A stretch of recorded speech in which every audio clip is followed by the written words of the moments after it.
Hi everyone, welcome back to my channel. Time చూసారా? 5:40 time. ఇప్పుడు 5:50కి show. ఇదండి early morning view. ఎంత చలి అంటే బయట గచ్చ మనం ఉనికిపోతున్నాం. అయినా సరే మరి సినిమా పిచ్చి కదా మనకి, చూసి అలా అంతే వెళ్ళిపోవాలా. అచ్చా 10 రోజులు ఆగిన అదే సినిమా, ఈరోజు చూసిన అదే సినిమా, అయినా మనం ఆగం కదండి, వెళ్ళిపోవాలి చూసి అలా అంతే. అది బాగున్నా బాగోపోయినా సరే సరదా fun.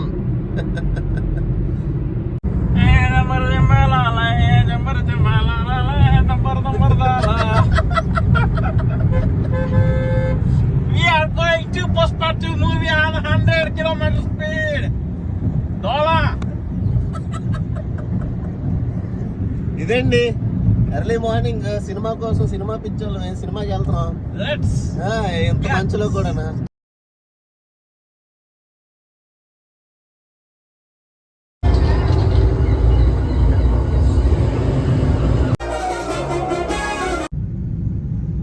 Hi everyone, welcome back to my channel Ifraz daily vlogs. So movie అయితే జస్ట్ ఇప్పుడే కంప్లీట్ అయిందండి, పుష్ప 2 మూవీ అయితే 3 hours 20 minutes అయితే డ్యూరేషన్ ఉంది. సో మూవీ ఫస్ట్ హాఫ్ అయితే ఎక్సలెంట్గా ఉంది, చాలా బాగుంది అండ్ ఫాస్ట్గా కూడా ఉంది మూవీ. సెకండ్ హాఫ్ వచ్చేసరికి కొంచెం ల్యాగ్ అని ఫీల్ అయితే వచ్చింది. అలాగే కొన్ని సీన్స్ అయితే అంత అవసరం లేదనిపించింది. సో ఫస్ట్ హాఫ్ వచ్చేసరికి మనకి ఫస్ట్ ఫైట్ అయితే ఒక 2 minutes వరకు ఓకే బాగానే ఉంది. ఆ తర్వాత ఎందుకో బాగా ఓవర్గా పెట్టేసినట్టు అనిపించింది నాకైతే. అది నా ఒపీనియన్, ఓకేనా.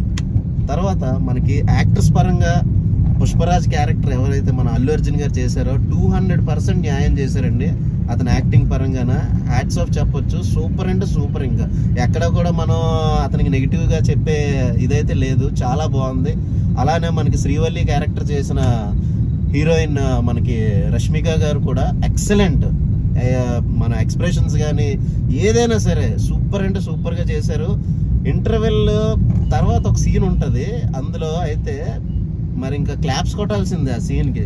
శ్రీవల్లి గారి క్యారెక్టర్ అయితే సీన్కి చాలా అంటే చాలా బాగుంది.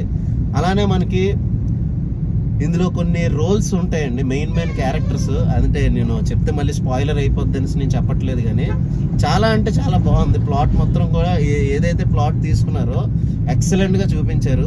అలానే మనకి విలన్ క్యారెక్టర్ ఎవరైతే షికావత్ మన ఫహద్ ఫాజిల్ గారు అయితే ఉన్నారో, అతను నాకు ఎందుకో ఒక కమీడియన్ చేసినట్టు అనిపించింది. అంత సీరియస్గా నాకైతే ఆ రోల్ అంత అనిపించలే. అంత ఓకే అనిపించింది, కానీ ఎందుకో కమీడియన్గా చేసినట్టు అనిపించింది నాకైతే. పర్ఫెక్ట్గా అంత పెద్ద బడ్జెట్ మూవీకి అతను అంత యాప్ట్ అనిపించలేదు నాకైతే, నా ఒపీనియన్ పరంగా అయితే. సో అదండి. అలానే మనకి మూవీలో సాంగ్స్ అయితే ఆసమ్ అంటే ఆసమ్. మనకి మన కొరియోగ్రాఫర్ శేఖర్ మాస్టర్ ఒక సాంగ్ అయితే దుమ్ము దులిపేశారని చెప్పాలి. చాలా అంటే చాలా బాగా చేశారు. అలానే లాస్ట్లో ఐటెం సాంగ్ ఒకటి ఉంటుందండి. ఆ ఐటెం సాంగ్ అయితే మరి ఇంకా పీక్స్లో ఉంటుంది అనమాట. కిసక్ అనే సాంగ్ ఎక్సలెంట్. మరి ఇంకా మన ఆవిడ పేరేంటి మర్చిపోయాను, శ్రీలీల. మరి ఇంకా వచ్చిన 5-6 minutes కూడా మరి ఇంకా వీళ్ళు కేకలు గోల థియేటర్ మొత్తం ఆసమ్. మనకి